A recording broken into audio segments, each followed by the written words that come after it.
अफसाना एक अफवाह यह गर्दिश कर रही है सर कि आसिफ अली जरदारी साहब किसी और को नॉमिनेट कर देंगे for the position of president. जिस तरह नवाज शरीफ साहब ने कुर्बानी दी है, अपने भाई को प्राइम मिनिस्टर बनाया है नवाज शरीफ, उसी तरह आसिफ अली जरदारी साहब भी अपने लिए कुर्बानी देकर शायद अपनी बहन को सदर का ओहदा दें। देखें, ये तो कोई चीज इतनी काबिले गौर और काबिले जिक्र नहीं है जी कि आसिफ अली जरदारी साहब कुर्बानी दे देंगे। अगर उन्होंने बहन को देना होता तो वो कह देते कि पाकिस्तान पीपल्स पार्टी को ये ओहदा दें और वो किसी को दे देगी। और फिर जो ओहदा हमने इलेक्शन के जरिए लेना है वो किसी की इनायत हमारे पे क्या है? कोई वोट देगा, कोई नहीं देगा। जो फैसला वोट के जरिए होना है वो कोई खैरात में तो हमें मिलना नहीं है कि हमने कोई किसी से खैरात लेनी है। पाकिस्तान पीपल्स पार्टी एक पॉलिटिकल पार्टी है और उसके वोट मौजूद हैं और चारों सूबाई असेंबली में मौजूद है।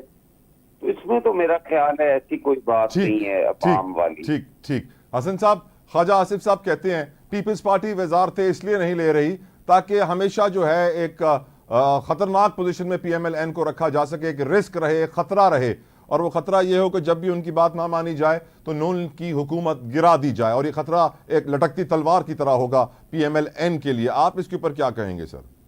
देखें, इस वक्त हमारी मुल्क को जरूरत है।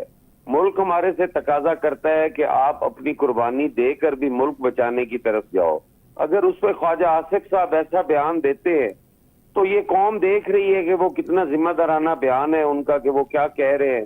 पाकिस्तान पीपल्स पार्टी इन चीजों पे यकीन नहीं रखती। पाकिस्तान पीपल्स पार्टी इस बात को मद्देनजर रखते हुए पीएमएलएन का साथ दे रही है कि आज पाकिस्तान को जरूरत है, एक स्टेबल गवर्नमेंट की जरूरत है, इस मुल्क की मईशत को बेहतर करने की जरूरत है, इस मुल्क के अंदर लॉ एंड ऑर्डर की बेहतर करने की जरूरत है, गवर्नेंस बेहतर करने की जरूरत है। तो पीपल्स पार्टी उनके साथ दे रही है। वो उस पर अगर इतना नॉन सीरियस बयान देते हैं इतने सीनियर रहनुमा होने के बावजूद, तो वो उनका अपना एक ख्याल है, मैं उनको क्या कह सकता हूँ। It's not just Khwaja Asif Hasan साहब, फॉर एग्जांपल इरफान सिद्दीकी साहब की भी आज की स्टेटमेंट है कि पीपल्स पार्टी आईनी गलबा चाहती है पर जिम्मेदारियों का मलबा उठाना नहीं चाहती। नहीं, पीपल्स पार्टी कौन सी जिम्मेदारी से भाग रही है? पीपल्स पार्टी जो है उसने 16 महीने में अपना नुकसान करके मुझे क्या दिया है पीएमएलएन ने? आप बताएं, मेरे कॉन्स्टिट्यूएंसी में पीएमएलएन ने क्या दिया है मुझे? पर सर आपको एक बड़े कामयाब फॉरेन मिनिस्टर का टेन्योर तो दिया है पीपल्स पार्टी को, बिलावल भुट्टो जरदारी को। फॉरेन मिनिस्टर का टेन्योर दिया है तो पाकिस्तान आइसोलेशन में था। हमने आइसोलेशन से निकाल के मेन स्ट्रीम में पाकिस्तान को लेके आए। पाकिस्तान की बात हमने और कश्मीर की बात हमने इंडिया में खड़े होके की।